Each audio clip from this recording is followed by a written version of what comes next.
years they scored 6 goals and now they won. Now we have to make Eid Mubarak with the Liverpool Cup also. It happened recently, isn't it?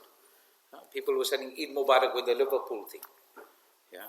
My child knows how much each team player is worth, who plays like this, who's worth there. But my child knows the Quran. Allahu Akbar. That's not important. Many a times we may send our child away for studies to university. MashaAllah, there's nothing wrong with that. So when you phone them, Assalamu alaikum, do we say, A, how's your studies going? And are you studying and are you behaving? Or do we say, B, did you perform your Fajr Salah today? Did you read Quran today? What would we generally ask? I'm not asking you to answer back to me. I'm telling you to think about this answer in your mind. What would you ask your child? When you wake up in the morning and you are taking your child to school, the fervor and the desire that you woke your child up, was it a desire so that you can get rid of your child? Or was it that, no, inshallah, my child will go to school, my child will learn, my child will benefit, and then inshallah al-Aziz, this will be a benefit to not only themselves, but to everyone around them. How many times do we sit with our children and help them with the homework? Help them doesn't mean, you give them all the answers so it gets done quick. Huh? Sometimes we're not patient, so we say, all right, you know what, I'll give you the answers, mom's not looking, dad's not looking, let me give you the answers quickly, put it in, and the child has learned nothing. I remember one of our ustads, Maulana Muhammad, Mufti Muhammad, he asked us, what is a toilet in Arabic? The bathroom. Yeah. So he asked one of the students. The student was a bit of a character also. He used to also make jokes and in line with respect with the teachers. Nowadays, teachers, bichara, you feel sorry for them. Some of them are retiring, or not retiring, but moving away, going into other fields for fear of being attacked. I heard very sadly, there's one of the teachers here in one of the local schools. He had hair in the back, his hair, I think he was balding or something, and he had a tiny ponytail. And one of the students had the audacity to go and cut it off. The teacher left teaching. Yet I remember my wife's uncle in South Africa, he was a maths teacher, an excellent one at that. And once I remember, and some of you have probably heard this story before, once he was very ill. I said, why are you going to school today? There's no need for you to go. You are very ill. It's only going to get worse. He said, look, if a child doesn't come to school, that one child misses out. If I don't go to school, how many 100 children will miss out with all the different children that I see over the day? Yeah? Think about it. So, we have to educate our children with the right frame of mind, so that they will grow up one day and not only respect you as parents and not dump you in an old age home, because now you're too much of a burden to take care of. And we find sadly this is becoming all too common. So many Muslims ending up in care homes. Why? Old age homes. Why? Because their children don't want them. Where are those children living? In that same house that their father slogged their life, their mother slogged their life, working so hard to build for their children. The children are living in that house and enjoying free rent. So how you are, as I said, I repeat, tomorrow's children will be better than you or worse than you. But that will be because of you. How you are going to train them, how you are going to teach them. Nabi Kareem sallallahu ta'ala alayhi wa sallam says, أَلَا كُلُّكُمْ رَاعٍ وَكُلُّكُمْ مَسْئُولٌ عَنْ رَعِيَّتِهِ. That all of you are shepherds. Pay attention, he says.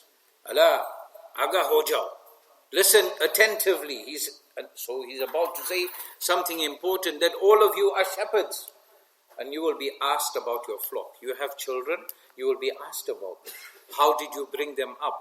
What morals, what character building did you do? What name did you give? Give your name. Nabi sallallahu alayhi wa sallam said, give them good names, because on the day of Qiyamah you will be called by who? By your name and the name of your father. Give good names, because good names will have a positive effect on that child, and a bad name will have a negative effect. You've given the child the name Muhammad or Ahmad or one of the names of the Anbiya alayhimus salatu wassalam. But your best football player is Salah. So you call him Salah. Not because of Salah, but because of football Salah. I'm not saying there's anything wrong with that. But your intention is what makes the huge difference. Then your child doesn't want to read Quran or can't read Quran. I've come across many pensioners who've said, you know what, can you teach me Yasin? I want to read for my parents. Can you teach me Yasin? I want to make Isale Sawab to my parents. Think about it. If we haven't taught them, who's to blame? We are. One of the things that Nabi sallallahu ta'ala alayhi wasallam has mentioned that benefits you in the grave, one of the many things, is a pious child that makes dua for you. Can you imagine you are in your grave, you are waiting for some thawab to come through. You'll be yearning for it, you'll be desiring it. Because at that point we can't come back into the dunya and do good deeds now. We have come to that point where we are in the grave. And your child is only talking about football and talking about cricket and talking about money and how to make money and how to do this and how to do that. And they've got no time to pray for you, except the one visit once a week just to make sure your grave is looking neat and tidy. Because that's become also an icon for some people. The grave has to look, my grave when I die, you must make sure it's like this. The gardener must come every second day, trim it, do this, do that. But we haven't taught our children that, you know what, when you come there, at least read 3 quls for me. Read Surah Yasin for me. فَقْرَأُوا مَا تَيَسَّرَ مِنَ الْقُرْآنِ. As a matter of fact, just read whatever is easy for you from the Quran. But if we haven't taught the Quran, then bichara, they won't be able to read for us. Luqman, the wise, he gave some advices to his son. He gave 9 advices which I will whiz through. And these are things that we should teach our children.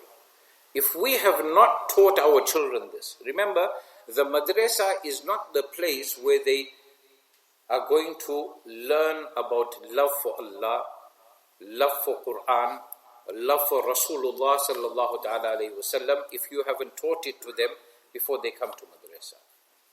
To the extent that some people, very sadly, sometimes it's a desire for your child to start early so that they can progress in their deen, and many a times it is sadly the case that we just want our children to go. Now you're going primary school, now go to madrasa also. So parent come, Maulana, my child is 4, they turn 5 next year, or in 6 months time, can you take them into madrasa please? Sorry, we start at the age of 5 here. That's how our syllabus is designed, with their age in mind, and with their abilities in mind. Say, but my child is very intelligent. How many people, I know back in the day they used to say, Bewakoof che, kahi nahi avartu, doesn't know anything, kuch nahi aada, pagal jaisa hai. Those days parents used to do it that way. Nowadays, my child is very intelligent. My child is very clever, Maulvi Sahab. Please take my child in. No one is saying that your child isn't.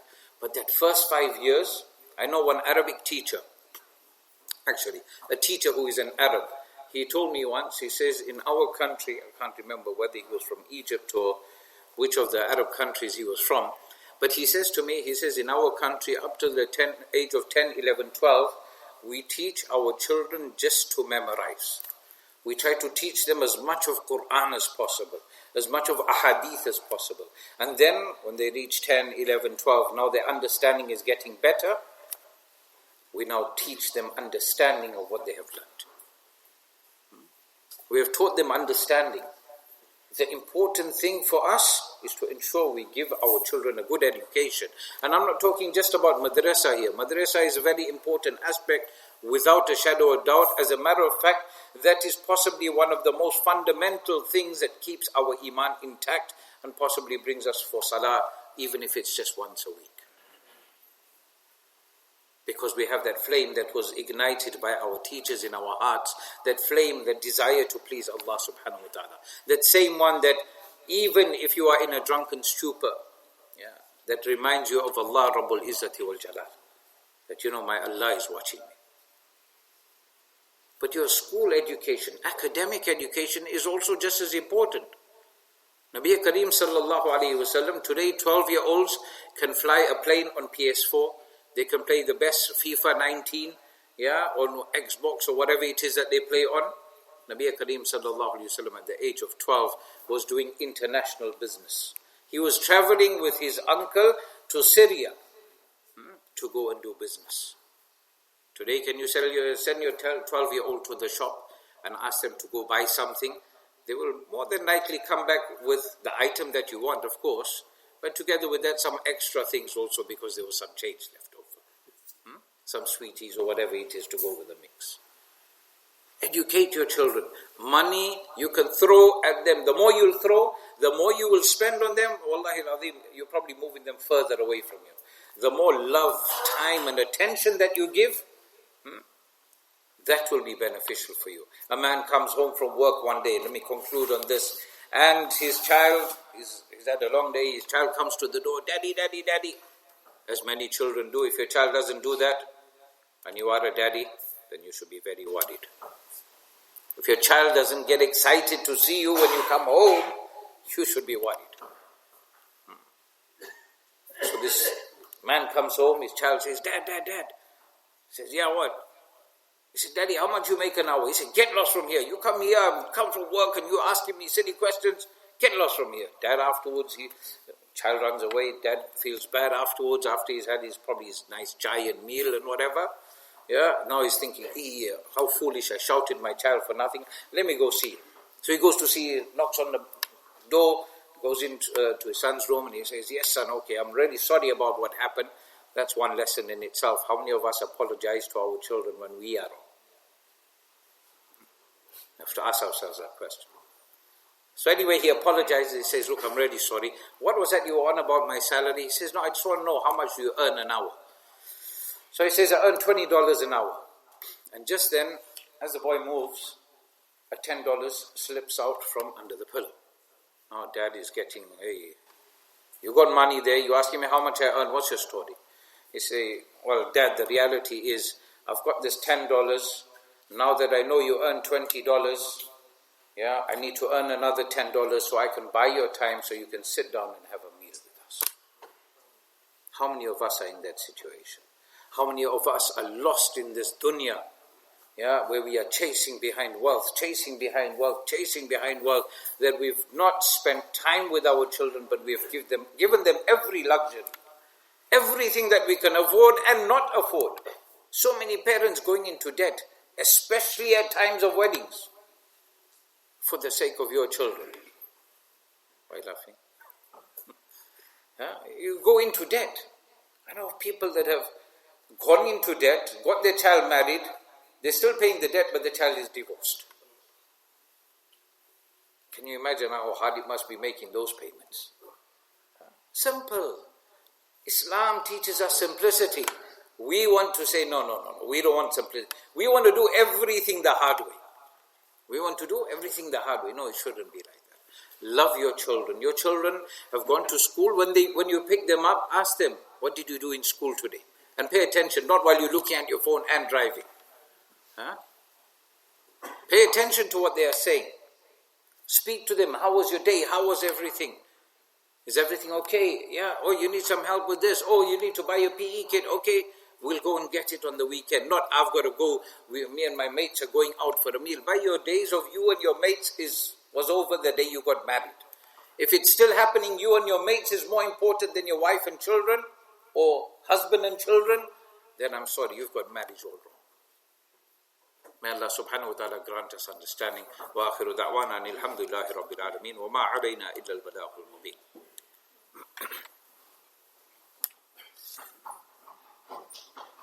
Brothers, if I can ask you to all stand up, fill up this room here, fill up the room on that side, fill up the first stuff here, fill up the first stuff on that side also, please. If everyone can please stand up. Jazakallah khair.